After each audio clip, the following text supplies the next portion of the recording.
PSCയെ പറ്റി ഞാനൊന്നും പറയുന്നില്ല. ഈ പബ്ലിക് സർവീസ് കമ്മീഷൻ കേരളത്തിൽ ആവശ്യമുണ്ടോ ഇല്ലേ എന്നുള്ളൊരു പഠനം നടത്തണം.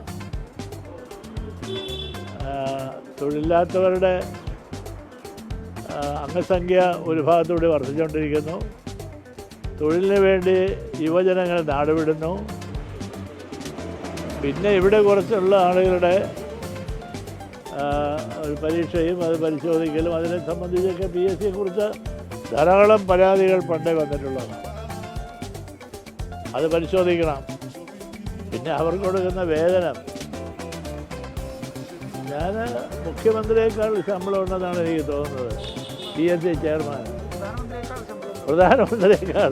പ്രധാനമന്ത്രിയേക്കാൾ മുഖ്യമന്ത്രിയേക്കാൾ.